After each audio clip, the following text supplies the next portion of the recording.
could tell a lot about a man by his enemies. Such was the case with Edgar Hope, one of the most vicious fighters in Alcatraz. Officials labeled him as psychopathic and the aggressor in every situation. In his 7 years on the inside, he proved that he would fight anyone at any time over anything. And this would place him in and out of solitary confinement for his relatively short prison career. Edgar was born in 1924 in Jacksonville, Florida.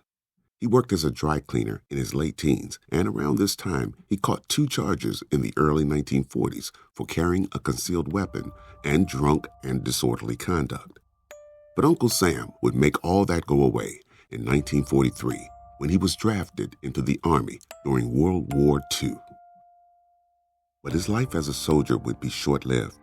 Hope was proven to be irrational and ill-tempered. He was reprimanded for insubordination and court-martialed for robbing someone at knife point. Convicted of robbery, assault, and unruly conduct in the military, he was sentenced to serve 1 to 10 years and transported to USP Chillicothe, which was a federal prison in Ohio that housed mostly military prisoners. He would spend 30 days without incident and then transferred to Lewisburg in February 1944. While there, Hope refused to work, swore at officers, and got into 2 fights with other inmates. His behavior had officials on high alert. Then in August of 1944, during head count, all of the inmates were present in their cells except for Hope. He refused to be locked in. An officer approached Hope, who had his back turned, and demanded he enter his cell. He turned around and punched the officer, breaking his glasses and his nose. Other guards rushed in and grabbed Edgar, who had continued to curse and swing at the officers even as he was being restrained. He was sentenced to solitary and afterwards transferred to Leavenworth in December of 1944. He laid low, but with the incident at Lewisburg, he seemed like the perfect candidate for Alcatraz, a place known for harsh punishments for minor infractions and the most violent and hardened convicts. Edgar arrived at Alcatraz Island on February 11, 1945, and by March, he had already gotten into a fight on the yard, immediately making enemies with an inmate named James North.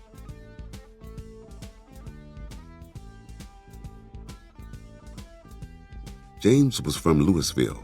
He had spent 3 years in juvenile reformatory for truancy, had petty arrests in Alabama for hoboing, and was kicked out of Missouri for drunk driving. North, unlike Hope, didn't join the Army. He refused to be drafted for World War II and consequently was sentenced to 3 years imprisonment for violating the Selective Service Act. Sent to USP Chillicothe, where he was accused of starting a riot between the black and white inmates, and later suspected of assaulting an officer by punching him and knocking him down. North was given another 3 years to serve consecutively.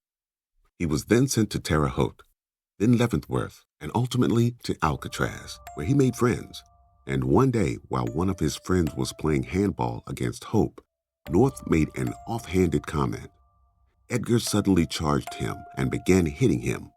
North's friend, McPherson, jumped in to ward off the attack. It was too late. The damage was already done. North swore on the heavens and the earth to get his revenge. Edgar was sent to the hole for a week and was restricted from the yard and playing sports for a month. When he was released from solitary, he continued to ignore the rules, large and small. Furthermore, the administration would learn that Hope had a tendency of attacking inmates during breakfast, and this is how he made enemies with Leroy McGarry. McGarry was a fellow ex-soldier from Chicago. He had a juvenile conviction for stolen property, and he had been in 4 state prisons in the state of Illinois for petty charges such as larceny and purse snatching. Released from prison in April 1944, he was wanted on a parole violation, but the government gave him a choice: enlist or go back to prison.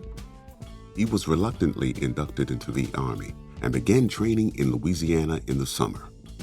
But on August 17, 1944, he and his fellow soldiers mutinied, fired shots, and assaulted officers, briefly taking over Camp Claiborne. McGarry and several other inmates were arrested and placed in the stockade, court-martialed, convicted of 5 charges, including pointing a bayonet at the stomach of an officer. He was sentenced to hang, but he wouldn't make it to the gallows. His sentence would be overturned to 40 years, and later to 15 years. He was sent to Alcatraz to wait out his time. And there, while he was having breakfast on the morning of September 25, 1945, he was sitting across from Edgar Hope, who suddenly rose up, jumped over the table, and began punching wildly.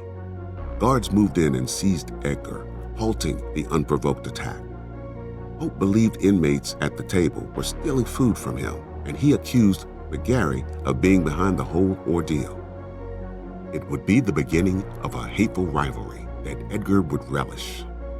In the next several months, he would have minor infractions for smuggling food and wasting food, and then, in July 46, he would attack another inmate in the dining hall during breakfast. This time, it was David Temple that he blindsided. Temple was another ex-soldier who had convictions from Louisiana to New York.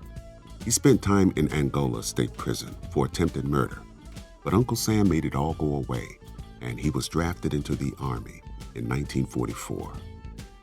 It was not a good decision, as shortly after his arrival, he hit a lieutenant with an axe, almost killing him.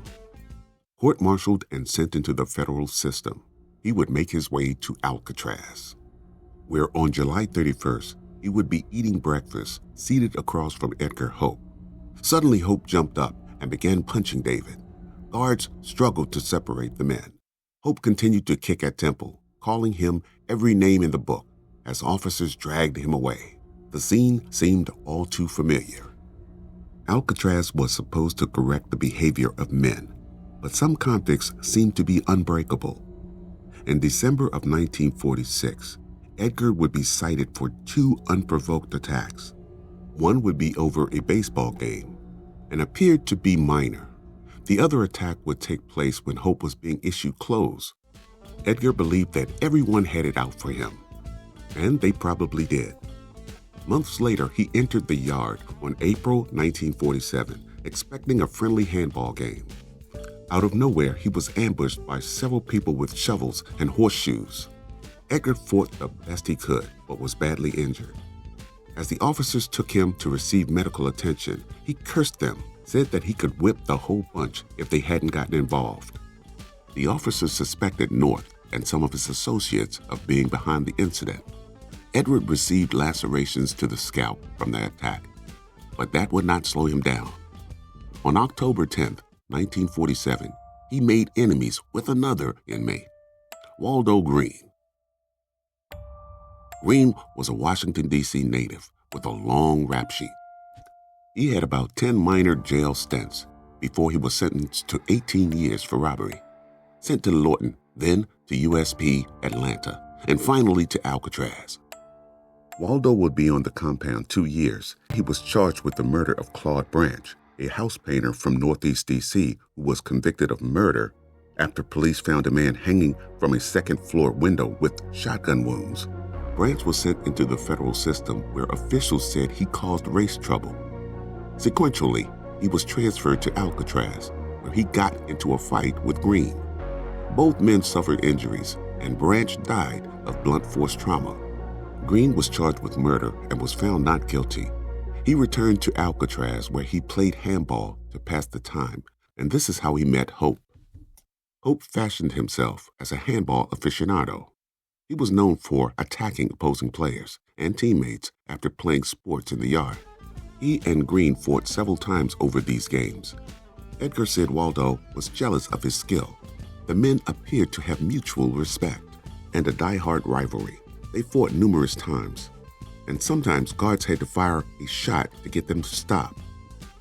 But when Green was in the hole suffering from stomach cramps and the guards refused him medicine, Hope began cursing the guards. Green may have been the closest thing to a friend that Hope ever had.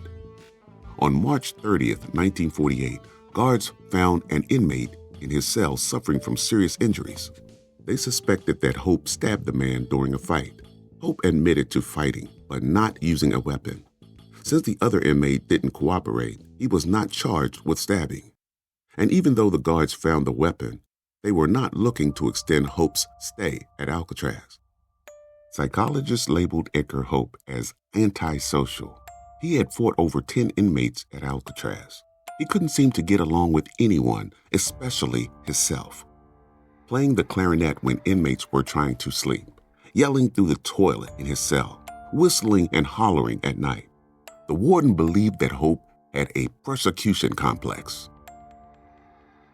The administration stopped adding time to his sentence for assaults and ceased putting him in the hole for minor violations. They understood that he would be up for parole soon, but before he was, on February 24, 1950, he saw his old friend McGrady in the brush shop. He rushed over to tell him goodbye, stabbed him twice in the face and once in the arm with a clothing hook. McGrady grabbed Hope, bear hugged, and bit half his ear off. The guards rushed in to break up the melee. Hope grabbed a steel bar and wooden mallet, with the guards yelling for him to stop. It would be the last time the men would clash. Hope was reeling from his injuries, but still taken into isolation. He was paroled from Alcatraz in December 1951.